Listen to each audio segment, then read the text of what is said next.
नमस्कार दोस्तों, स्वागत है आपका अपनी YouTube channel study easy code में। आज हमारा साइंस एंड टेक का जो पीवाईक्यूज का सीरीज चल रहा था उसका पार्ट सेकंड है। इसके पहले हमने पार्ट फर्स्ट को ऑलरेडी अपलोड कर रखा है। इसमें हम क्या कर रहे हैं, 2011 से लेकर 2024 तक के पीवाईक्यूज को कवर कर रहे हैं। ठीक है, 2024 तक के जितने भी साइंस एंड टेक के पीवाईक्यूज बेसिकली यूपीएससी प्रीलिम्स में क्वेश्चन पूछे गए हैं उसको कवर कर रहे हैं। ठीक है, एंड अगर हम देखें तो अदर सब्जेक्ट्स के भी कवर हो रखे हैं, जैसे पॉलिटी हो गया, हिस्ट्री हो गया, इन्वायरमेंट एंड इकोलॉजी हो गया, फिर आपका इकोनॉमी हो गया, ज्योग्राफी हो गया। तो बेसिकली अभी साइंस एंड टेक का चल रहा है, आज हमारा पार्ट सेकंड है। तो चलिए देखते हैं इसको। क्वेश्चन फर्स्ट क्या बोल रहा है what are the reason for people resistant to introduction of BT brinjal in India. जो बीटी ब्रिंजल हमने प्रीवियस वीडियो में भी देखा था, बीटी ब्रिंजल का क्वेश्चन एक। तो बोल रहा है जो इंट्रोडक्शन है बेसिकली बीटी ब्रिंजल का इंडिया में, उसके लिए क्यों पीपल रेसिस्ट कर रहे हैं, बेसिकली क्यों उनके द्वारा अपोज किया जा रहा है, उस रीजन को बताना है। ठीक है, इसमें से क्या बताना, करेक्ट वन। स्टेटमेंट फर्स्ट क्या बोला, Bt brinjal has been created by inserting a gene from soil fungus into the genome. बोल रहा है कि सॉइल फंगस का बेसिकली जीन को इंसर्ट किया गया है इट्स जीनोम में, बीटी ब्रिंजल ब्रिंजल के जीनोम में। ठीक है, स्टेटमेंट सेकंड क्या बोल रहा है, the seed of BT brinjal are terminator seed, therefore the farmer had to buy seed before every season from the seed company.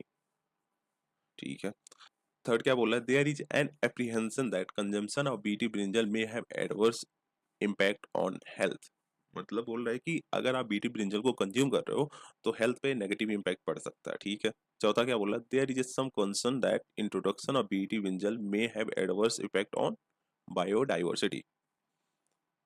ठीक है, मतलब अगर इसको इंट्रोड्यूस किया जा रहा है तो बायोडाइवर्सिटी पे भी एक नेगेटिव इम्पैक्ट डालेगा। बताओ आप कौन सा होगा इसमें से। इसमें यहाँ पे बोला है सॉइल फंगस का बेसिकली यूज किया जा रहा है, इसमें ये गलत है क्योंकि हमने देखा था प्रीवियस लेक्चर में कि बैक्टीरियम बैसिलस थुरिंगजेनेसिस का यूज किया जा रहा है ना। बैक्टीरियम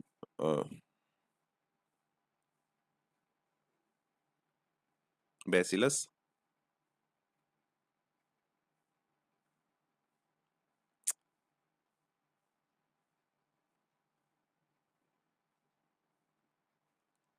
इसका यूज किया जा रहा है। ठीक है, यहाँ पे सॉइल फंगस का यूज नहीं किया जा रहा है, तो इस वजह से हमारा स्टेटमेंट फर्स्ट गलत होगा।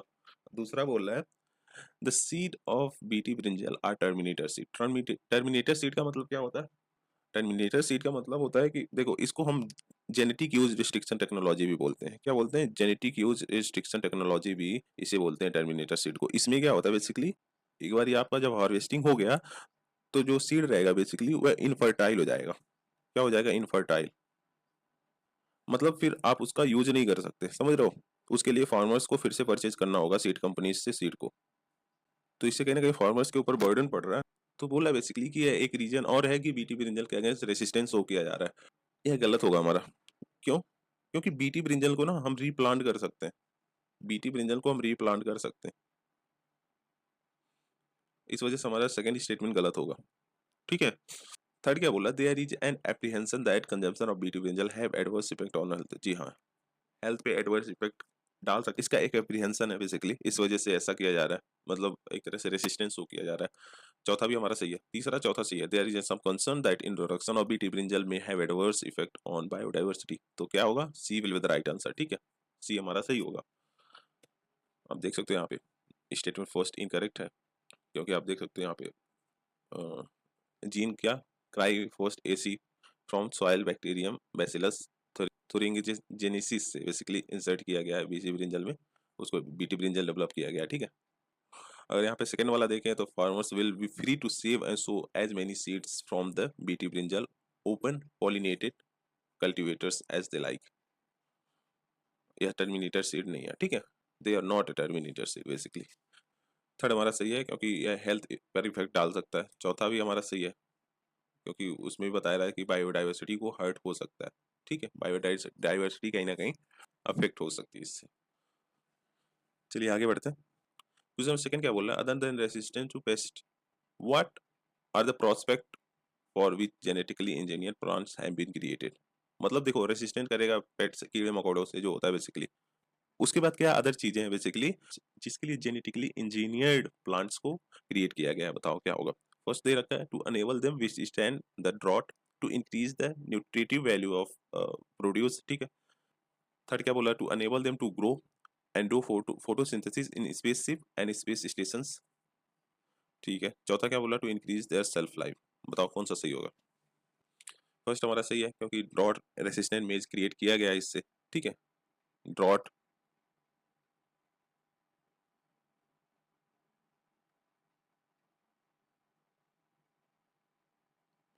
मेज को क्रिएट किया गया। ठीक है, to increase the nutritive value, ये भी सही है हमारा। थर्ड वाला गलत है, to enable them to grow do photosynthesis in space ship and space station, ये गलत है।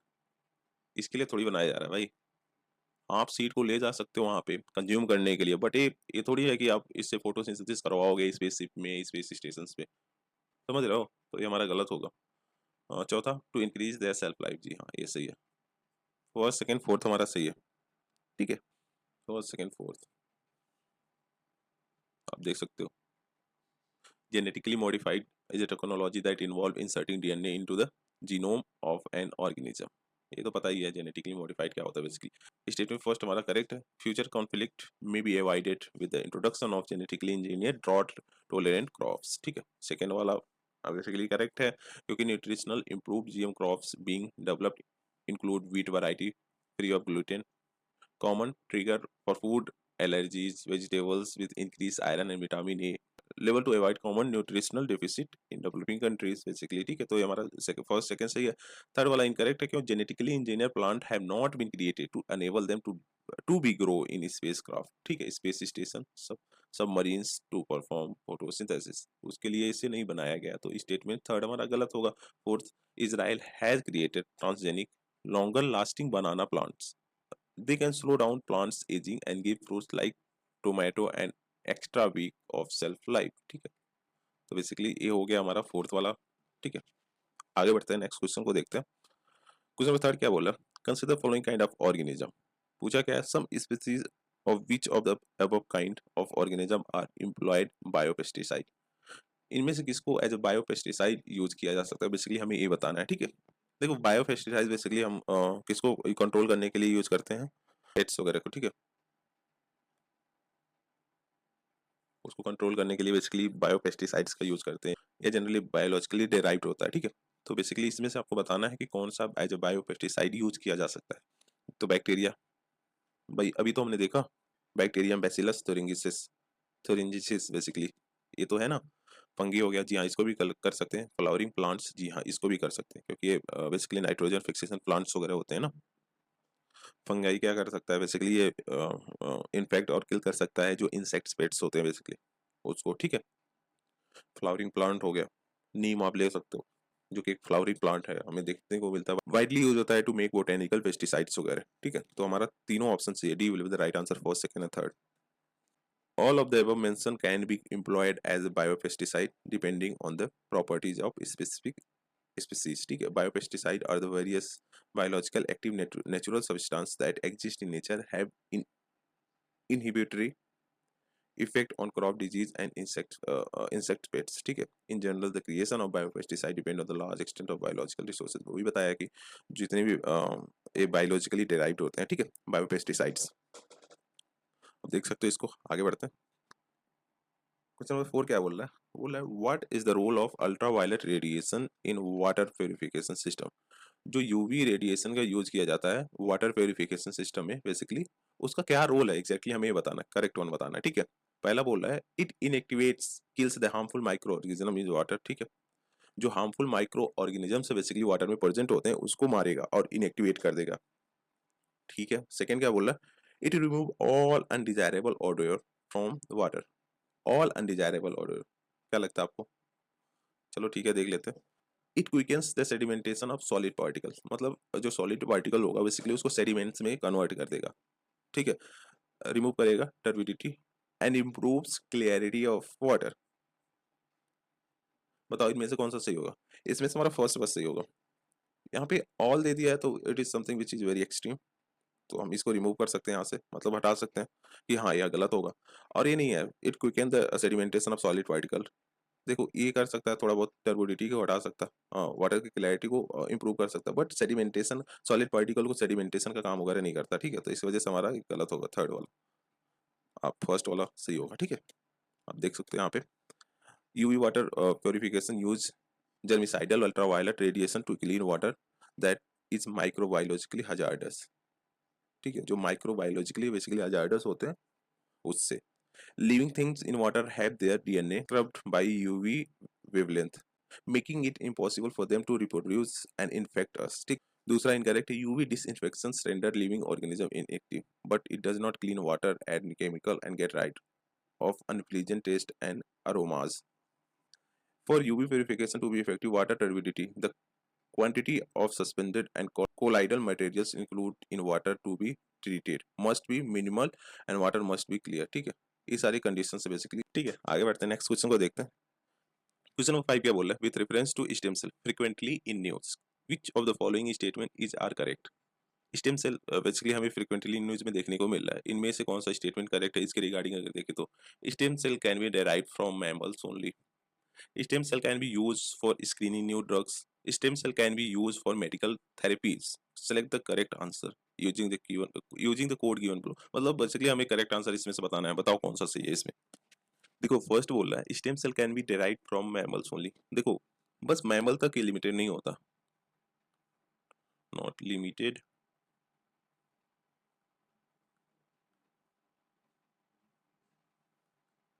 ये गलत होगा, ठीक है। नॉन मैमेलियंस जो एनिमल्स होते हैं वहां से भी डिराइव किया जा सकता है, ठीक है। जो नॉन मैमेलियंस स्पीसीज होते हैं वहां से भी डिराइव किया जा सकता है, तो इसके अकॉर्डिंग देखें तो फर्स्ट वाला हमारा गलत होगा। सेकंड क्या बोला, stem cell can be use for screening new drugs. जी हाँ, ये हमारा सही है। स्टेम सेल को यूज किया जा सकता है स्क्रीनिंग न्यू ड्रग के लिए। Stem cell can be use for medical therapies. जी हाँ, हमने देखा है बहुत सारे ऐसे थेरेपीज हुए हैं बेसिकली जो कि स्टेम सेल से हुए हैं डायरेक्टली। बोन मैरो ट्रांसप्लांट हो गया, ठीक है। उसके साथ साथ बहुत सारे जो पार्किंसन डिजीज होते हैं, स्पाइनल कॉर्ड इंजरीज होती हैं, डायबिटीज होते हैं, हार्ट डिजीज होते हैं, उसको भी इससे कहीं ना कहीं ठीक किया जा सकता है। तो stem cell can be use for medical therapies. तो बी सेकेंड और थर्ड हमारा सही है, B will be the right answer, ठीक है। आप देख सकते हैं यहाँ पे फर्स्ट इनकरेक्ट है क्योंकि stem cell can be extracted from embryos and body tissues of any species not just mammals. ठीक है, एनी स्पीसीज हम इसको एक्सट्रैक्ट कर सकते हैं बेसिकली, मैमल्स तक लिमिटेड नहीं होता। तो फिर फर्स्ट वाला हमारा गलत है। सेकंड हमारा करेक्ट था क्योंकि stem cell can be utilise to test new medications and for therapeutic purposes. ठीक है, these stem cell can be extracted from the range of tissue sources including brain से, lungs से, heart से, muscles, umbilical cord से। they can be easily grow into vitro। ठीक है, तो basically हम वेरियस इसको एक्सट्रैक्ट कर सकते हैं वेरियस सोर्सेज से, जैसे ब्रेन का लंग्स से हो गया, फिर उसके बाद हार्ट से हो गया, मसल्स से हो गया, ठीक है। चलिए आगे बढ़ते हैं, नेक्स्ट क्वेश्चन को देखते हैं। क्वेश्चन नंबर 6 क्या बोल रहा है, बोल रहा है which of the following is are cited by scientist as evidences for the continued expansion of universe. इनमें से कौन सा चीज ऐसा होता है कि बताता है कि अभी तक हमारा यूनिवर्स जो है ना बेसिकली एक्सपेंड कर रहा है, ठीक है, एक्सपेंशन हो रहा है उसका। आप बताओ कौन सा होगा। Detention of microwave in space, observation of red shift phenomena in space, momentum of asteroid in space, occurrence of supernova exposure in space. बताओ कौन सा सही होगा। Detention of microwave in space यह क्या रिफर करता है, यह रिफर करता है जो basically cosmic microwave background radiation होता है उसको, क्या कॉस्मिक माइक्रोवेव बैकग्राउंड रेडिएशन होता है उसको। ये क्या है, ये थर्मल रेडिएशन से बेसिकली बच गए थे जब बिग बैंग हुआ था तब। थर्मल रेडिएशन बच गए थे जब क्या हुआ था, बिग बैंग। बिग बैंग हुआ था, बिग बैंग हुआ था तो बेसिकली ये किससे एसोसिएटेड है, बिग बैंग किससे एसोसिएटेड है, जो यूनिवर्स का एक्सपेंशन आपने ज्योग्राफी में पढ़ा होगा ना, इस यूनिवर्स के एक्सपेंशन से एसोसिएटेड है ना बिग बैंग। तो फर्स्ट वाला हमारा सही होगा। दूसरा बोल रहा है observation of red shift phenomena in space. देखो ये जो फिनोमेना है ना बेसिकली ये इंडिकेट करता है that galaxies are moving away from us. Galaxies move कर रही हैं, ठीक है। अगर गैलेक्सीज मूव कर रही हैं बेसिकली गैलेक्सी एक्सपेंड कर रही हैं, इट मींस ये यूनिवर्सल जो बेसिकली यूनिवर्स के एक्सपेंशन से एसोसिएटेड है। तो सी वी हमारा सही होगा, फर्स्ट सही होगा। Momentum of asteroid in space, देखो ये उससे एसोसिएटेड नहीं है। ये जनरली गवर्न किससे होते हैं, जो सन की ग्रेविटी हो गई, प्लैनेट्स की ग्रेविटी होती है उससे, ठीक है। एक ग्रेविटी से गवर्न होते हैं, मतलब ग्रेविटी के कहीं ना कहीं कांटेक्ट में आके मूव करते हैं। तो ये हमारा गलत होगा। Occurrence of supernova explosion in space, ये गलत होगा। क्यों, ये बेसिकली यूजफुल होता है किसके लिए, जो कॉस्मिक का डिस्टेंस है बेसिकली उसको मेजर करने के लिए, ठीक है। ये डायरेक्टली इससे एसोसिएटेड नहीं है कि एक्सपेंशन हो रहा है यूनिवर्स का, उसको यह बताएगा।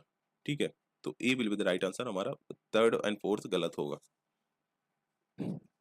आप देख सकते हैं, आप स्टेटमेंट फर्स्ट करेक्ट है, cosmic microwave background is thought to be leftover radiation from the Big Bang or the time when universe began। कब हुआ था यूनिवर्स बिगन? अब बताओ टाइम, कमेंट सेक्शन में। आई मीन कितने साल पहले हुआ था, आप बताओ।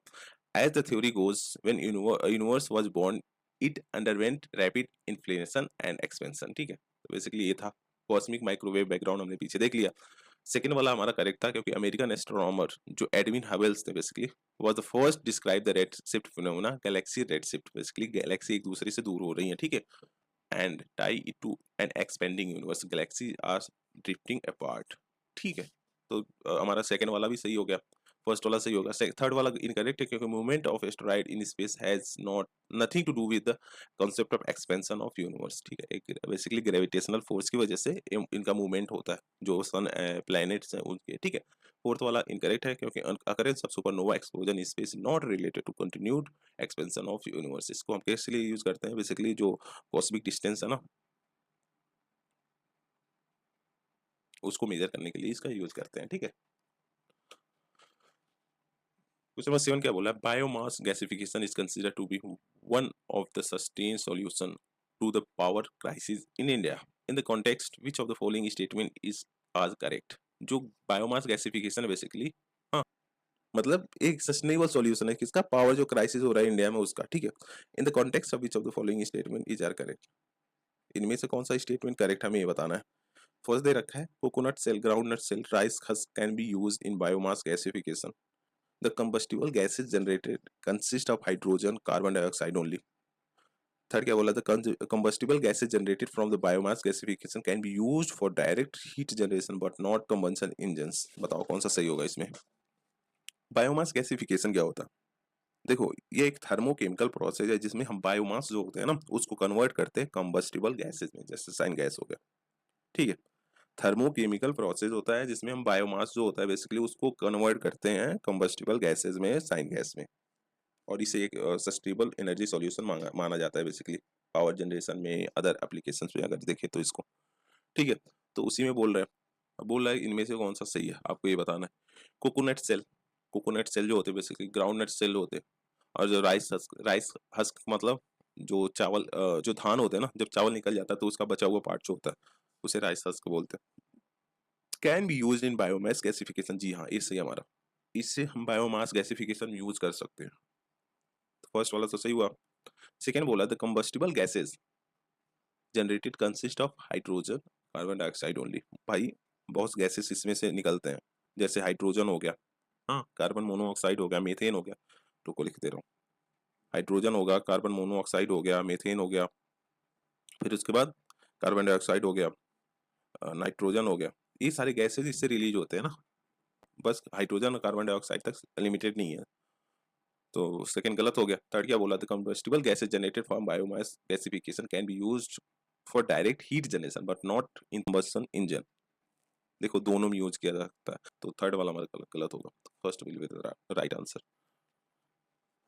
Rice husk, groundnut shell, coconut shell can be utilize in biomass gasification process. ठीक है, biomass gasification involve burning of biomass in limited supply of air to provide a combustible gas consisting of carbon monoxide, carbon dioxide, hydrogen, methane, water, nitrogen, along with contaminants like small चार particles हो गया, टार हो गया। ठीक है, ये सारी contaminants भी इससे रिलीज होते हैं, साथ ही साथ ये जो गैसेज है बेसिकली ये भी रिलीज होते हैं। थर्ड हमारा इनकरेक्ट है, क्योंकि combustible syngas is frequently use as a fuel for internal combustion engine. ठीक है, उसमें बोला था कि नहीं होते हैं, बट ऐसा नहीं है, यूज कर सकते हो उसको। ठीक है, कुछ समझ क्या बोला? Graphene has been frequently in news recently, what is its importance? Basically इसका क्या इंपॉर्टेंस हमें बताना है। ठीक है, हमें क्या बताना है? करेक्ट बताना है। स्टेटमेंट क्या कह दे रखा है? It is a two dimensional material and has a good electrical conductivity.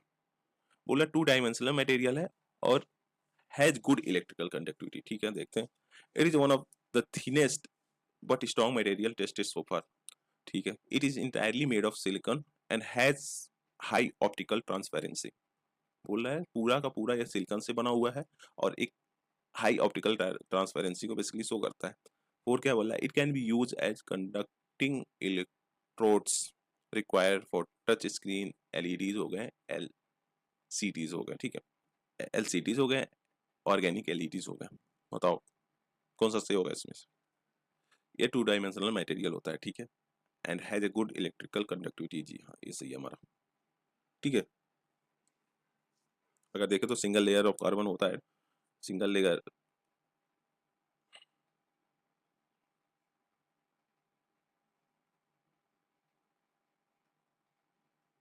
ठीक है, सिंगल लेयर ऑफ कार्बन होते हैं, कार्बन एटम्स होते हैं और अरेंज होते हैं टू डायमेंशन में, ठीक है। Single layer of carbon atoms होते हैं, अरेंज होते हैं टू डायमेंशन में। तो फर्स्ट वाला हमारा करेक्ट हो गया। सेकंड बोला है it is one of the thinnest but strong material tested so far. जी हाँ, ये सही है, one of the thinnest material है और इसके साथ साथ एक स्ट्रॉन्गेस्ट मटेरियल है बेसिकली, अगर हम देखें तो अभी तक, ठीक है।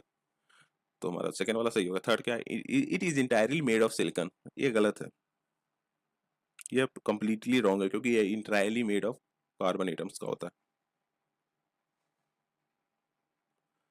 कार्बन एटम्स का बना हुआ होता है इंटायरली अगर देखें तो सिलिकॉन लिखा हुआ है, ये गलत होगा। It can be used as conducting electrodes required for touch screen, LCDs हो गए हैं जो इसके उसके बाद ऑर्गेनिक एलईडीज हो गए उसमें, ठीक है। जी हाँ, ये भी हमारा सही है, इसे कंडक्टिंग इलेक्ट्रोड्स की तरह यूज किया जा सकता है, ठीक है। तो इसके अकॉर्डिंग देखें तो क्या आंसर सही होगा हमारा? First, second, fourth. थर्ड वाला करेक्ट इनकरेक्ट है ना, आप देख सकते हैं यहाँ पे। First, graphene is two dimensional atomic scale honeycombed lattice in allotrope of carbon in which one atom forms each vertex। एक एटम बेसिकली फॉर्म होता है अगर देखें तो हर वर्टेक्स में, ठीक है। It is basic structural units of other allotropes including जैसे ग्रेफाइट हो गया, चारकोल हो गया, कार्बन नैनोट्यूब्स हो गया, फ्लोरेंस हो गया, ये सारी चीजें हैं बेसिकली, ठीक है। और दूसरा हमारा करेक्ट है क्योंकि it is about 100 time stronger than strongest steel with hypothetical thickness कितना 3.35, ठीक है। तो कितना लगभग 100 टाइम्स हमें ज्यादा स्ट्रॉन्ग देखने को मिलता है अगर हम जो स्टील है जिसके उससे कंपेयर करें। तो थर्ड वाला हमारा इनकरेक्ट था क्योंकि graphene is a single layer of carbon atoms, ठीक है, कार्बन एटम्स का सिंगल लेयर होता है basically, tightly bounded by hexagonal honeycomb lattice में, ठीक है। इस वजह से हमारा गलत हो गया क्योंकि यहाँ पे क्या दिया हुआ था, सिलिकॉन दिया हुआ था, ठीक है। चौथा हमारा करेक्ट था क्योंकि ग्रेफेन को यूज किया जा सकता है जैसे टच स्क्रीन में एलसीडीज हो गया, ऑर्गेनिक एलईडीज हो गए, उन सब में, ठीक है। उसके बाद भी वेरियस एप्लीकेशन है इसमें, जैसे पेंट एंड कोटिंग हो गया, लुब्रिकेंट्स हो गया, ऑयल एंड फंक्शनल फ्लूइड्स हो गया, कैपेसिटर एंड बैटरीज हो गया, थर्मल मैनेजमेंट एप्लीकेशन हो गया, डिस्प्ले मटेरियल्स हो गया, इस सारी चीजों में भी यूज किया जा सकता है इसको, ठीक है। क्वेश्चन नंबर 9 क्या बोला है, लेड इंजेस्टेशन और inhale is a healthy hazardous. After the addition of lead to petrol has been banned, what is still the source of poisoning? Lead poisoning का अभी तक सोर्स क्या है? बोल रहे हैं अगर हम लेड को इंजेस्ट कर दे रहे हैं या फिर इनहेल कर ले रहे हैं तो इससे हेल्थ हजार्डस हो सकता, मतलब हेल्थ पे नेगेटिव इम्पैक्ट पड़ सकता है। हमें देखने को मिलता था पहले पेट्रोल में इसको कहीं ना कहीं ऐड ऑन करके बेचा जाता था, बट इसे बैन कर दिया गया है। तो अभी बोल रहे हैं कि अगर इसको बैन कर दिया गया है तो अभी तक क्या ऐसा सोर्स है जहां से लेड पॉइजनिंग हो सकता है? Smelting units, pen and pencil, paints, hair oil and cosmetics. बताओ इनमें से कौन सा होगा? जी हाँ, ये लेड जो बेसिकली स्मेल्टिंग होते हैं वहां से ये रिलीज होते हैं, ठीक है। फर्स्ट वाला सही है, पेन एंड पेंसिल। देखो यार इसमें ग्रेफाइट यूज किया जाता है, ठीक है, ग्रेफाइट यूज किया जाता है, लेड को यूज नहीं किया जाता, तो ये गलत होगा। पेंट्स, जी हाँ, पेंट्स में हमें देखने को मिलते हैं, स्पेशली जो ओल्डर पेंट यूज होते थे, ठीक है। इसकी वजह से क्या होता है, उनकी जो ड्यूरेबिलिटी होती है, कलर होती है ना, वो इनहेंस हो जाती है। क्या ड्यूरेबिलिटी एंड कलर्स इनहेंस हो जाती है बेसिकली, उसी वजह से हमें पेंट्स में लेड का क्वांटिटी देखने को मिलता था। बट ये ओल्डर होता था, मतलब ओल्डर जो पेंट्स आते थे ना बेसिकली, बहुत पहले जो पेंट्स वगैरह आते थे उसमें देखने को मिलता था, अभी भी देखने को मिलता है, बट इसकी क्वांटिटी काफी सिग्निफिकेंट लेवल पे रिड्यूस कर दी गई है उसमें। तो हालांकि है ही, फर्स्ट एंड थर्ड हमारा सही है। हेयर ऑयल्स एंड कॉस्मेटिक्स इसमें नहीं देखने को मिलती है भाई, अगर इसमें यूज होने लग गया तो वैसे ही बहुत सारे नेगेटिव इम्पैक्ट पड़ेंगे हेल्थ पे, ठीक है। तो ये हमारा बेसिकली गलत है। तो फर्स्ट एंड थर्ड से yes, B will be the right answer. Pen and pencil गलत है क्योंकि देखो इसमें ग्रेफाइट यूज होता है, ठीक है, आप देख सकते हो। देखो अगर अर्थ की क्रस्ट की बात करें ना, तो ये कंटेन करता है naturally occurring hazardous elements like lead. Due to its wide spread use there have been serious public health issues, environmental damage, human exposure in many different part of the world. ठीक है, हमें mining जो होते हैं, smelting होते हैं, manufacturing and recycling, इन सब में कहीं ना कहीं लेड का यूज होता हुआ दिखता है। अगर देखिए तो there is no relation between the poisoning, lead poisoning and pen pencil, hair oil and cosmetics. तो इस वजह से हमारा यह गलत था। ठीक है, आगे बढ़ते हैं। क्वेश्चन नंबर 10 क्या बोल रहा है? Consider the following crops of India: cowpea, green gram, pigeon pea. Which of the above is are used as pulses, fodder and green manure? बताओ कौन सा सही है इसमें से? इनमें कौन सा यूज किया जा सकता है एज ए पल्सेस, फोडर हो गया, ग्रीन मन्योर, तीनों में कहीं ना कहीं यूज किया जा सकता है। बताओ कौन सा सही है? काउपी हो गया, ग्रीन ग्राम हो गया, पिजन पी हो गया, तीनों यूज किया जा सकता है। D will be the right answer. ठीक है, सेकंड फर्स्ट दिया पिजन पी, ग्रीन मन्योर भाई नाइट्रोजन फिक्सिंग होता है ना, ये नाइट्रोजन फिक्सिंग होता है ये यहाँ पे। ये जो ए वाला है ना, थर्ड वाला ए भी सही होगा, तो D will be the right answer. यहाँ पे ए वाला गलत दिया हुआ है। ठीक है, काउ पी होता है, ग्रीन ग्राम होता है, पिजन पी, तीनों होते हैं भाई। तीनों को as a pulses, fodder and green manure use किया जा सकता है। ठीक है, यहाँ पे एक्सप्लेनेशन दे रखा है, आप देख सकते हो, इसको काफी बड़ा है। क्वेश्चन नंबर 11 क्या बोल रहा है? To meet its rapidly growing energy demand, some opinion that India should pursue research and development on thorium as a future fuel of nuclear energy. In this context, what advantages does thorium hold over uranium? ठीक है, बोल रहा है कि जो rapidly growing demand है basically किसका, energy, उसको फुलफिल करने के लिए रिसर्च और डेवलपमेंट जो है ना थोरियम में, उसको बढ़ाना होगा, ताकि जो thorium basically as a future energy use किया जा सके। तो बोला है क्या एडवांटेज शो करता है अगर हम इसको यूरेनियम से कंपेयर करें तो? फर्स्ट बोला है thorium is far more abundant in nature than uranium. Thorium हमें ज़्यादा देखने को मिलता है नेचर में अगर हम यूरेनियम से कंपेयर करें तो। जी हाँ, ये हमारा फर्स्ट सही है, क्योंकि ये 3 to 4 टाइम्स ज़्यादा हमें देखने को मिलता है यूरेनियम से। ठीक है, 3 to 4 टाइम्स ज़्यादा देखने को मिलता है यूरेनियम से। सेकंड क्या बोला? On the basis of per unit mass of mined minerals, thorium can be generate more energy compare to natural uranium. जी हाँ, हमारा सही है, ये भी सही है। ठीक है, थर्ड क्या बोला? Thorium produce less harmful waste compare to uranium. जी हाँ, ये कंप्लीटली राइट है। ठीक है, थोरियम बेसिकली प्रोड्यूस करता है लेस हार्मफुल वेस्टेज अगर हम यूरेनियम के कंपैरिजन में देखें तो हमारा थर्ड वाला भी सही है, तो D will be the right answer. ठीक है, आप देख सकते हो थोरियम कंपोज ये मतलब 3 to 4 टाइम्स है इसके अगर कंपैरिजन करोगे इसका तो। ठीक है, स्टेटमेंट सेकंड करेक्ट है, क्योंकि uranium 233 produce from thorium can be produce 8 times more energy. समझ रहे हो, 8 times more energy per unit mass than जो नेचुरल यूरेनियम होता है उससे। तो इसलिए हमारा स्टेटमेंट सेकंड करेक्ट था। थर्ड बोल रहा है there is up to 2 order of magnitude less nuclear waste in liquid fluoride thorium reactor. समझ रहे हो, अप टू 2 ऑर्डर्स तक बेसिकली हमें देखने को मिलता है। Eliminating the need of large scale and long term storage of waste. ठीक है, तो बेसिकली ये हो गया हमारा थर्ड वाला करेक्ट। आगे बढ़ते हैं, नेक्स्ट क्वेश्चन को देखते हैं। क्वेश्चन नंबर 12 क्या बोला? Which one of the following set of elements was primarily responsible for the origin of life on earth? इनमें से कौन सा बेसिकली रिस्पांसिबल है जो हमारे अर्थ पे ओरिजिन ऑफ लाइफ देखा गया है उसमें? ठीक है, बताओ कौन सा सही है? इसमें हमारा सही है carbon, hydrogen, nitrogen. Carbon, hydrogen, nitrogen, oxygen काट दो यार, ऑक्सीजन थोड़ी प्रेजेंट था उस टाइम पे, पोटेशियम में नहीं था। ठीक है, कार्बन, हाइड्रोजन, नाइट्रोजन हमें देखने को मिलता है इसके रिस्पेक्ट में अगर देखें तो। कार्बन, हाइड्रोजन, नाइट्रोजन का। क्वेश्चन नंबर 13 क्या बोल रहा है? Consider the following statement if there were no phenomena of capillarity. Statement first बोला it would be difficult to use kerosene lamp, it would be it would not be able to use the straw to consume the soft drink, the bottling paper would fail to function, the big tree that we see around would not have grow on the earth। बताओ कौन सा सही है इसमें से? अगर जो capillarity का बेसिकली फिनोमेना नहीं होता तो क्या क्या इससे हो सकता था, बताओ। देखो कैपिलैरिटी का मतलब क्या है बेसिकली, कि ये बेसिकली एक फिनोमेना है जिसमें हमें स्पॉन्टेनियस राइज एंड फॉल देखने को मिलता है लिक्विड में। जो नैरो स्पेस होते हैं बेसिकली उसमें, जैसे थिन ट्यूब्स हो गए, वाइड एंड पोरस मटेरियल्स हो गए उसमें। ठीक है, तो उसके रिस्पेक्ट में यहाँ पे क्वेश्चन पूछा it would be difficult to use kerosene lamp. जी हाँ, ये सही है, क्योंकि कैरोसिन लैम्प कैपिलैरिटी पे वर्क करता है ना। ऑयल जो होता है बेसिकली नीचे, उसी से तो जो लैंप्स होता है वो जलता है ना। One would not be able to use straw as straw to consume a soft drink. भाई इस पे एक्सटर्नल फोर्स लगता है ना, तो इसकी वजह से हमारा ये गलत होगा, ठीक है। आप इस पे एक्सटर्नल फोर्स लगा के कहीं ना कहीं उसको कंज्यूम कर रहे हो, दूसरा वाला गलत होगा। थर्ड बोला the blotting paper would fail to function, जी हाँ ये सही होगा। जो ब्लॉटिंग पेपर्स होते हैं ना वो फंक्शन ही नहीं कर पाएंगे अगर कैपिलैरिटी का फिनोमेना ना रहे तो। Big tree that we see around us would not have grow on the earth, जी हाँ ये भी सही है, क्योंकि जो वाटर है बेसिकली हमें मूव होता हुआ दिखता है रूट्स से लीफ तक कैपिलैरिटी की वजह से, ठीक है।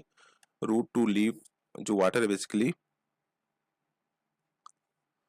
वह कैपिलैरिटी की वजह से ही राइज होता हुआ दिखता है, तो इस वजह से अगर कैपिलैरिटी का फिनोमेना ना रहे तो ट्री हमें ग्रो होता हुआ दिखेगा ही नहीं अर्थ पे, तो ये भी हमारा सही हो गया, ठीक है। तो फर्स्ट थर्ड फोर्थ सही है, B will the right answer, ठीक है। आप देख सकते हैं यहाँ पे फर्स्ट करेक्ट है, the oil in the wick of lamp rise due to capillarity action. No capillarity action using straw to consume the soft drink as we applied additional pressure from the mouth, ठीक है। Additional pressure हम apply कर रहे हैं ना, ये naturally हो रहा है, यहाँ पे हम एडिशनल प्रेशर को अप्लाई कर रहे हैं। Blotting paper soaks ink by capillary action of the pores in the blotting paper, ठीक है। और चौथा वाला the root hairs of plant draw water from soil through capillary actions, basically जो लीव्स वगैरह होते हैं उसमें जो वाटर बेसिकली रूट से जाता है ना, कैपिलरी एक्शन की वजह से ही जाता है, तो आप देख सकते हो इसको। तो ये हमारा 2012 का क्वेश्चन खत्म हुआ, अब 2013 के क्वेश्चन को देखेंगे, ठीक है। चलिए शुरू करते हैं इसको। क्वेश्चन नंबर फर्स्ट क्या बोल रहा है, mycorrhizal biotechnology has been used in rehabilitating degraded site because mycorrhiza enable the plant to resist drought and increase absorptive area, tolerant extreme of pH, resist disease infestation। बताओ इनमें से कौन सा correct है। माइक्रोरेजल टेक्नोलॉजी एग्जैक्टली क्या है, देखो इसमें क्या होता है बेसिकली ये फोकस करता है सिम्बायोटिक रिलेशन किसके किसके बीच में, फंगी और जो प्लांट रूट्स होते हैं उसमें, ठीक है। ये किस लिए किया जाता है, ताकि इंप्रूव किया जा सके जो प्लांट का ग्रोथ है, न्यूट्रिशनल अपटेक है बेसिकली, और इसके साथ साथ उसका जो रिजिलियंस है वेरियस इन्वायरमेंट में उसको भी इंक्रीज किया जाए, ठीक है। ये बेसिकली उस पर फोकस करता है।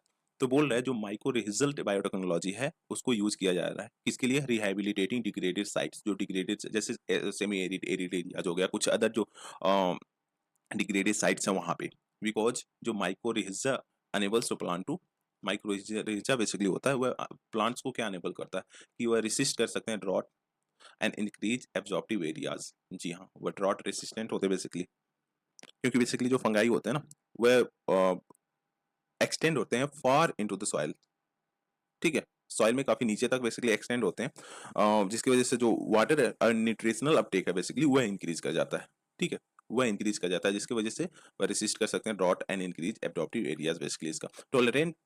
टॉलरेट एक्सट्रीम ऑफ पीएच, जी हाँ ये भी सही है, क्योंकि माइक्रोरेजल जो बेसिकली फंगाई होते हैं वह हेल्प करते हैं प्लांट्स को कि वह सर्वाइव कर पाए अनफेवरेबल जो पीएच लेवल होता है बाय इंप्रूविंग न्यूट्रिशनल एबिलिटीज, ठीक है।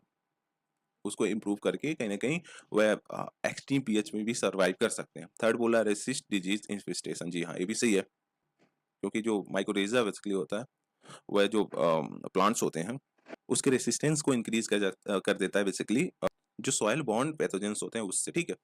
मतलब बेसिकली प्लांट उससे रेसिस्ट कर सकते हैं जो सॉइल बॉर्न पैथोजेंस होते हैं, जो हार्मफुल बेसिकली पैथोजेंस होते हैं सॉइल से ओरिजिनेट होते हैं उससे वह बच सकते हैं। तो बेसिकली थर्ड वाला भी हमारा सही है, तो फर्स्ट सेकंड थर्ड तीनों सही है, D will be the right answer, ठीक है। देखो फर्स्ट वाला हमारा करेक्ट है, क्योंकि tree host mycorrhizal fungus in their roots so they can absorb nutrients from the ground and resist the drought condition, ठीक है। न्यूट्रिएंट्स को एब्जॉर्ब कर सकते हैं ग्राउंड से और जो ड्रॉट की कंडीशंस बेसिकली उसको रेसिस्ट कर सकते हैं। सेकंड वाला करेक्ट है, क्योंकि माइक्रोरेजल जो बेसिकली प्लांट्स होते हैं can withstand unfavourable soil condition, high pH levels हो गए, ड्रॉट हो गए, पॉइजनस हैवी मटेरियल्स होते हैं और उसमें स्टैंड कर सकते हैं, उसमें कहीं ना कहीं वो सर्वाइव कर सकते हैं, ठीक है। इसमें थर्ड करेक्ट है, क्योंकि माइक्रोइजा आर सिम्बायोटिक रिलेशन किसके किसमें, प्लांट रूट एंड जो स्पेसिफिक सॉइल फंगी होते हैं that are important for ecosystem nutrient cycling and that help shield plants from environmental and cultural stress, basically environmental and cultural जो stress होता है basically उससे भी कहीं ना कहीं उससे शिल्ड प्रोवाइड कराते हैं, उससे उसको प्रोटेक्ट करते हैं, ठीक है, प्लांट्स को जो होता है। चलिए नेक्स्ट क्वेश्चन पे बढ़ते हैं। बोला है recombination DNA technology, recombination DNA technology जिसे जेनेटिक इंजीनियरिंग भी बोलते हैं, allow genes to be transferred across different species of plants from animal to plant from microorganism to higher microorganism, ठीक है, micro organism to higher organism में भी transfer basically किया जा सकता है। बताओ इनमें से कौन सा सही है? देखो, जो रिकॉम्बिनेंट डीएनए टेक्नोलॉजी होता है ना, वह अलाउ करता है साइंटिस्टों को कि वह ट्रांसफर या फिर इंसर्ट कर सके gene from one organism to another. ठीक है, एक ऑर्गेनिज्म से बेसिकली दूसरे ऑर्गेनिज्म में जीन को ट्रांसफर कर सकें। ठीक है, तो यहाँ पे बोला है across difference species of plant, जी हाँ ये भी सही है हमारा। दूसरा बोला है फ्रॉम एनिमल टू प्लांट्स, जी भी ये भी सही है हमारा। थर्ड बोला from micro organism to higher micro organism, ठीक है, from micro organism to higher organism, जी हाँ ये भी सही है हमारा, तीनों सही है, तीनों में ट्रांसफर किया जा सकता है। ठीक है, आप देख सकते हो रिकॉम्बिनेंट डीएनए टेक्नोलॉजी, इसमें क्या होता है कि जो जीन है बेसिकली एक स्पीसीज का दूसरे स्पीसीज में ट्रांसफर किया जा सकता है, दूसरे प्लांट स्पीसीज में ट्रांसफर किया जा सकता है। यहाँ पे आप देख सकते हो allow gene to transfer across different species of plants, animal to plants हो गया, from micro organism to higher organism में। ठीक है, क्वेश्चन नंबर थर्ड क्या बोला, consider the following minerals, minerals को दिया है calcium, iron, sodium, which of the minerals given above is are required by human body for the construction of muscles, contractions of muscles, मतलब जो muscles loose और फिर tight होता है उसके रिस्पेक्ट में बोल रहे हैं, इनमें से कौन सा हेल्प करता है? कैल्शियम, आयरन, सोडियम, तीनों करता है। ठीक है, हमारा तीनों करता है, इसमें स्ट्रेट फॉरवर्ड क्वेश्चन है इसके। Option D is the correct, specific minerals like calcium हो गया, आयरन हो गया, sodium play a part in muscle contraction. ठीक है, अब इसके बाद कुछ एक्स्ट्रा इन्फॉर्मेशन आप इसको पढ़ सकते हो। क्वेश्चन नंबर 4 क्या बोला, which of the following statement is are correct, क्या क्या स्टेटमेंट दिया है? Virus lacks enzyme necessary for generation of energy, virus can be cultured in any synthetic medium, virus are transmitted from one organism to another by biological vector only। बताओ इनमें से कौन सा correct है? ठीक है, देखो दूसरा क्या बोला, virus can B cultured in any synthetic mediums, ये गलत हमारा। ठीक है, सिंथेटिक मीडियम ये कल्चर बेसिकली कल्चर्ड नहीं हो सकते, तो इनको क्या रिक्वायर होता है? इनको रिक्वायरमेंट होता है लिविंग होस्ट का, इनको रिक्वायरमेंट होता है लिविंग होस्ट सेल का। ठीक है, जैसे हो गया बैक्टीरिया हो गया, प्लांट्स हो गए, एनिमल सेल्स हो गए, इन सब की रिक्वायरमेंट होती है, सिंथेटिक मीडियम में कल्चर्ड नहीं हो सकते, इतना ध्यान रखना, ये बहुत इंपॉर्टेंट क्वेश्चन है बेसिकली, इस पे आगे भी बहुत सारे क्वेश्चंस पूछे हुए हैं। Virus can not be cultured in any synthetic medium, इन्हें लिविंग होस्ट की जरूरत होती है, जैसे बैक्टीरिया हो गया, प्लांट्स हो गया, एनिमल सेल्स हो गए, ये सारी चीजों में। ठीक है, तो सेकंड वाला गलत हो गया। फर्स्ट वाला virus lacks enzyme necessary for generation of energy, ये सही है, क्योंकि ये डायरेक्टली किस पे डिपेंडेंट होते हैं? होस्ट सेल मशीनरी पे, होस्ट सेल बेसिकली जो मशीनरीज है उस पे डायरेक्टली डिपेंडेंट होते हैं, they lacks enzyme necessary for generations of energy. ठीक है, तो फर्स्ट वाला हमारा सही है। थर्ड बोला virus are transmitted from one organism to another by biological vector only, नहीं भाई ये गलत है, बस बायोलॉजिकल वेक्टर से बेसिकली ट्रांसमिट नहीं ना होते हैं, वेरियस अदर भी जैसे नॉन बायोलॉजिकल मींस होते हैं, वो एयर हो गया, वाटर हो गया, फिजिकल कांटेक्ट हो गया, इस सारी चीजों से भी तो कहीं ना कहीं ट्रांसमिट हो सकते हैं। तो यहाँ पे बोला virus are transmitted from one original to another by biological vector only, तो गलत हो जाएगा। ठीक है, एयर से भी हो सकता है, वाटर से भी हो सकता है, हम एंड जो फिजिकल कॉन्टेक्ट होते हैं बेसिकली उससे भी कहीं ना कहीं ट्रांसमिट हो सकता है, तो थर्ड वाला भी गलत है, तो A will be the right answer. ठीक है, अब देख सकते हो यहाँ पे virus do not have the chemical machinery needed to survive on their own, तो इसलिए जो होस्ट सेल मशीनरीज होते हैं ना उस पर डिपेंडेंट होते हैं वो, तो फर्स्ट वाला हमारा करेक्ट है। स्टेटमेंट सेकंड इनकरेक्ट है, virus can not reproduce it cell without another cell to build its copy, वह खुद से रिप्रोड्यूस नहीं हो सकते, उन्हें सेल की नीड होती है। ठीक है, therefore we can not grow a virus on synthetic medium, synthetic medium में इसे ग्रो नहीं कर सकते। ठीक है, थर्ड वाला हमारा इनकरेक्ट है, क्योंकि virus enters the body from environment और other individual from the soil to water to air via nose mouth हो गया, any break in skin and seeks a cell to infect. ठीक है, बेसिकली अगर कहीं ब्रेक है, कटा उटा है आपके बॉडी में, स्किन में कटा उटा है, तो बेसिकली वहां से भी इंटर कर सकता है, ये बता रहा है। Virus lakhs necessary chemical apparatus for independent survival, basically independently ये सर्वाइव नहीं कर सकता। ठीक है, होस्ट सेल की नीड होती है इसमें। क्वेश्चन नंबर 5 क्या बोल रहे हैं, which of the following disease can be transmitted from one person to another through tattooing, अगर आप टैटू बनवाते हो तो इनमें से कौन सा डिजीज एक पर्सन से दूसरे पर्सन में ट्रांसमिट हो सकता है? बताओ कौन सा सही है? चिकनगुनिया, हेपेटाइटिस बी हो गया, HIV एड्स हो गया, बताओ कौन सा सही है? ये तो आपको 100% श्योर है, HIV एड्स स्प्रेड होता है। ठीक है, हेपेटाइटिस बी और चिकनगुनिया में कंफ्यूजन हो सकता है। देखो इसमें से जो hepatitis B and HIV AIDS है ना, दोनों टैटूइंग के थ्रू कहीं ना कहीं एक पर्सन से दूसरे पर्सन में ट्रांसमिट हो सकता है। ठीक है, हाँ, अगर ट्रांसमिट कब होगा, जब वो जो उसकी नीडल यूज़ की जाती है ना, जो सुई होती है बेसिकली जो यूज़ किया जाता है, अगर वो पहले से इन्फेक्टेड है, इन्फेक्टेड पर्सन को यूज़ हुआ है, फिर उसके बाद जो फ्रेश पर्सन है उसको यूज़ हो रहा है, उसके ऊपर टैटू बनाया जा रहा है विदाउट, मतलब उसको साफ वगैरह नहीं किया गया, फिर उसके बाद डायरेक्ट इन्फेक्टेड पर्सन से जो फ्रेश पर्सन है, मतलब जो नॉन इन्फेक्टेड पर्सन है, उस पे अगर टैटू बनाया जा रहा है, तो इसको भी हो सकता है क्या, hepatitis B and HIV AIDS. Chikungunya नहीं हो सकता है, क्यों? क्योंकि ये मॉस्किटो बाइट से होता है। क्या होता है? मॉस्किटो बाइट से।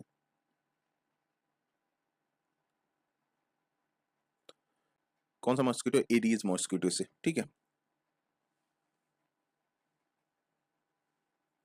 एडीज जो मॉस्किटोज होते हैं ना, उससे फैलता है। तो चिकनगुनिया गलत होगा, तो B will be the right answer, ठीक है।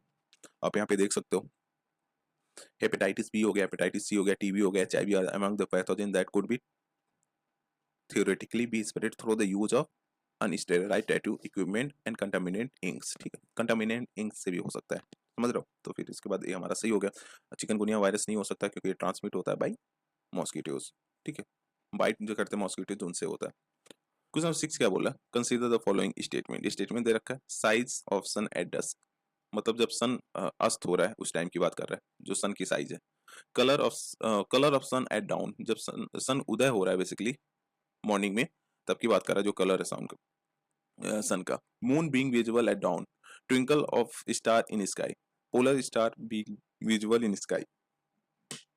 बोला which of the above are optical illusion, बताओ इनमें से कौन सा ऑप्टिकल इल्यूजन है बेसिकली।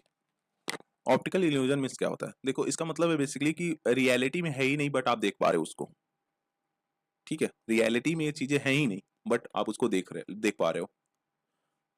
जो आपको दिख रहा है वो अलग ही दिख रहा है। जैसे twinkle of star in sky, ये हमें जो इन्वायरमेंटल टर्बुलेंस होता है ना, एटमॉस्फेरिक टर्बुलेंस होता है, उसकी वजह से देखने को मिलता है। स्टार मतलब एक्चुअल में देखे तो स्टार ट्विंकलिंग करता ही नहीं है, ठीक है।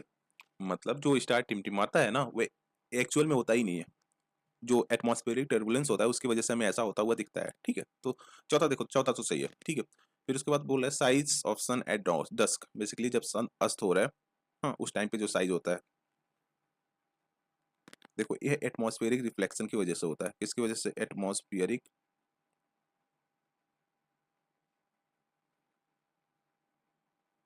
रिफ्रैक्शन की वजह से होता है, ठीक है।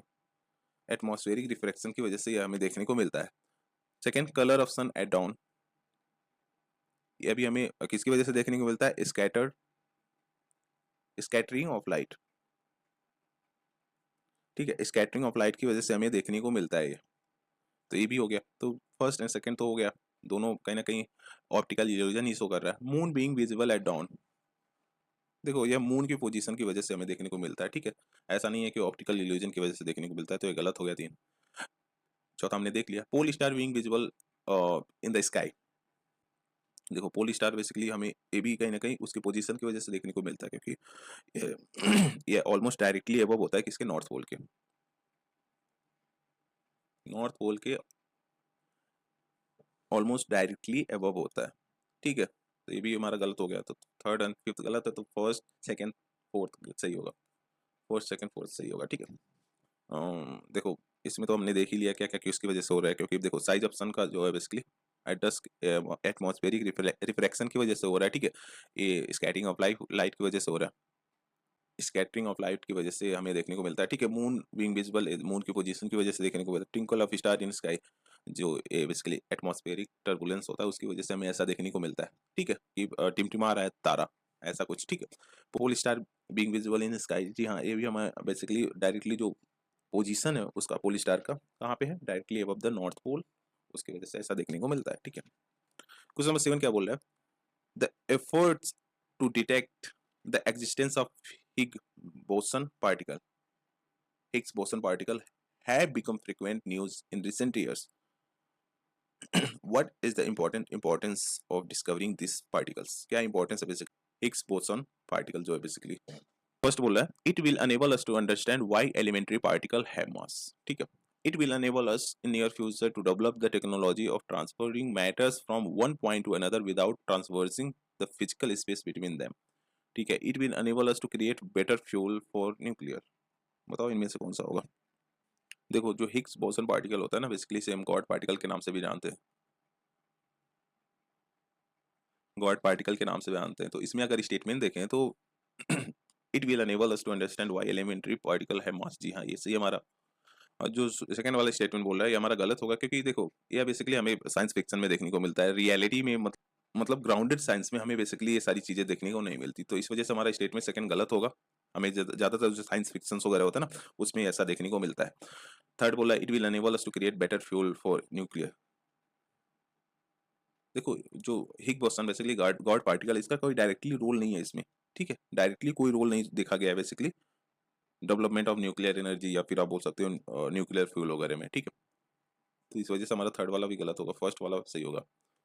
हम देख सकते हैं यहाँ पे करेक्ट, फर्स्ट वाला हमारा करेक्ट है, क्योंकि Higgs boson has long been thought the key to resolving the mystery of origin of mass, ठीक है, इसीलिए बस इंपॉर्टेंट है। दूसरा गलत है, तीसरा गलत है। दूसरा हमारा इनकरेक्ट है, क्योंकि हिग boson is not the main item that will open the way for teleportation but it will help to understand about mass, ठीक है। टेलीपोर्टेशन में बेसिकली इसका कोई रोल है नहीं अभी तक जहाँ तक देखा गया है, बट हाँ मास को अंडरस्टैंड करने में एक अच्छा रोल प्ले कर सकता है ये। And the third is also wrong, क्योंकि न्यूक्लियर फ्यूल हो गया, न्यूक्लियर एनर्जी में इसका कोई रोल नहीं है, ठीक है। क्वेश्चन नंबर 8 क्या बोल रहा है fruit store in cold chamber exhibit longer storage life because, मतलब बोल रहा है बेसिकली जो फ्रूट्स वगैरह कोल्ड चैम्बर में कोल्ड स्टोरेज वगैरह में रखे जाते हैं उनकी लाइफ बढ़ जाती है, क्यों? Exposure to sunlight is prevented, concentration of carbon dioxide in environment is increased, rate of respiration is decreased, there is an increase in humidity। देखो C will with right answer, rate of जो respiration होता है basically वो decrease कर जाता है, ठीक है, वो डिक्रीज कर जाता है, जिसकी वजह से हमें ज्यादा लॉन्गर स्टोरेज लाइफ देखने को मिलता है जो फ्रूट्स वगैरह होते हैं उसका, ठीक है। फर्स्ट वाला exposure to sunlight is prevented, जी हाँ, अगर इसको कुछ हद तक देखिए तो जो सर्टेन एस्पेक्ट है बेसिकली फ्रूट प्रिजर्वेशन में उसमें हेल्प कर सकता है, बट ये मेन रीजन नहीं है, ठीक है, यह प्राइमरी रीजन नहीं है। सेकंड बोल रहा है concentration of carbon dioxide in environment in increase, देखो ये भी मेन फैक्टर नहीं है basically, CO2 concentration is not the main factor in prolonging fruit storage, ठीक है, देख सकते हो C will be the right answer. After being harvested fruits and vegetable stay metabolically active, metabolically active होते हैं basically जब उनको हार्वेस्ट किया जाता है फ्रूट्स एंड वेजिटेबल्स को, ठीक है। Respiration is a manifestation of metabolic, the rate of respiration can be decrease effectively bye lowering the temperature, तो इस वजह से हमें इसे कोल्ड स्टोरेज में रखना होता है और इसकी लाइफ बढ़ानी होती है, ठीक है। Ball bearing are used in bicycle car because the actual area of contact between wheel and axle is increased, actual अगर एरिया ऑफ कॉन्टैक्ट इंक्रीज कर जा रहा है तो ऑब्वियसली जो कार्स हैं बाइक्स हैं बेसिकली बाइसिकल्स हैं वो मूव ही नहीं कर पाएंगे, मतलब कहीं ना कहीं उनकी स्पीड स्लो हो जाएगी, तो फर्स्ट वाला तो गलत हो गया। The effective area of contact between wheel and in increase, अब अगर इसको फिर एरिया को इफेक्टिव एरिया कॉन्टैक्ट को इंक्रीज कर रहा है तो स्पीड रिड्यूस हो जाएगी। Effective area of contact between wheel and axle is reduce, जी हाँ, इससे वजह से क्या होगा इसकी स्पीड बढ़ जाएगी, मतलब यह फ्री वे में कहीं ना कहीं मूव करेगा, ठीक है, तो C will be the right answer, इसलिए यूज किया जाता है इसका। Ball bearing are use to reduce friction between the surface, ठीक है, जो फ्रिक्शन होते हैं बेसिकली उसको रिड्यूस करने के लिए इसका यूज किया जाता है। In order to reduce friction between surface and also because the effective area of contact between the wheel and axle is reduced, ball bearing used in bicycle vehicle axle, ठीक है। तो बेसिकली क्या है जो effective area of contact है between wheel and axle वह reduce कर देता है, ठीक है, तो इस वजह से हमारा C will be the right answer. Question number 10 क्या बोला rainbow is produced when sunlight fall on drop of rain, जो ड्रॉप्स होते हैं बेसिकली रेन के उस पे जब सनलाइट पड़ता है तो रेनबो प्रोड्यूस होता है। Which of the following physical phenomena are responsible for this, इनमें से कौन सा फिनोमेना रिस्पांसिबल है इसके लिए? Dispersion, reflection, refraction, internal reflection, बताओ क्या है? तीनों है, डिस्पर्सन भी हमें देखने को मिलता है उसमें, रिफ्रैक्शन भी देखने को मिलता है, इंटरनल रिफ्लेक्शन भी देखने को मिलता है, ठीक है। देखो rainbow is metrologically phenomena which is result of reflection, refraction, dispersion of light in water droplets, ठीक है, resulting in spectrum light in the sky, basically हो गया। क्वेश्चन नंबर 11 क्या बोला many transplanted seedling do not grow because, जो transplanted seedlings मतलब young plants जो होते हैं वह ग्रो नहीं कर पाते, क्यों? The new soil does not contain favourable minerals, most of the roots hairs grip the new soil too hard, most of the root hairs are lost during transplantation, जी हाँ ये सही हमारा। जो रूट हेयर्स होते हैं basically most of the time क्या होते हैं लॉस्ट हो जाते हैं जब उसको हम उखाड़ के दूसरी जगह पे लगाते हैं, ठीक है, जिसकी वजह से हमें यह ग्रो होता हुआ नहीं दिखता, ठीक है, C will be the right answer. Typically result from injury to plant root during transplantation, ठीक है, प्लांट रूट को जो इंजरी होती है बेसिकली ट्रांसप्लांटेशन के टाइम पे, इस वजह से हमें जो प्लांट्स है उसको ग्रो होता हुआ नहीं दिखता है। ठीक है, बस इतना ही था इसमें। क्वेश्चन नंबर 12 क्या है? The known force of nature can be divided into 4 class: gravity, electromagnetism, weak nuclear force, strong nuclear force. With reference to them which of the following statement not correct? ऐसे कौन सा correct नहीं है ये हमें बताना है। बोला है gravity is strongest of the four. जो ग्रेविटी है बेसिकली अगर इसमें देखें तो electromagnetism, weak nuclear force, strong nuclear force और ग्रेविटी, इसमें सबसे स्ट्रॉन्ग ग्रेविटी है। ठीक है, इसको देखते हैं। फिर उसके बाद बी क्या बोल रहा है? Electromagnetism act only on particles with electric charge. जो इलेक्ट्रोमैग्नेटिज्म होता है बेसिकली वो एक्ट करता है ओनली जो पार्टिकल क्या होते हैं इलेक्ट्रिकली चार्ज होते हैं उसी पे बस। Week nuclear force cause radio activities. Strong nuclear force hold proton neutrons inside the nuclear of an atom. बताओ इनमें से कौन सा सही है? देखो जो ये वाला बोल रहा है gravity is strongest of the four, जो क्लासेस दिए हुए हैं, ये गलत है। इन चारों में वीकेस्ट है। ठीक है, इन चारों में वीकेस्ट है, तो हमें पूछा है कि इनमें से कौन सा करेक्ट नहीं है, तो A will be the right answer. ये तीनों करेक्ट हैं। ठीक है, स्ट्रॉन्ग न्यूक्लियर फोर्स हो गया, इलेक्ट्रोमैग्नेटिक फोर्स है, देखो स्ट्रॉन्ग न्यूक्लियर फोर्स हो गया, इलेक्ट्रोमैग्नेटिक फोर्स हो गया, वीक न्यूक्लियर फोर्स हो गया, ग्रेविटेशनल फोर्स लास्ट में आता है, तो इस वजह से हमारा स्टेटमेंट फर्स्ट गलत था। ठीक है, सो ये हमारा 2013 का क्वेश्चन खत्म हुआ। ठीक है, अब नेक्स्ट वीडियो हम 2014 के क्वेश्चन को देखेंगे। I hope you enjoyed the session. Thank you for watching. Please do like, share and subscribe. Thank you guys.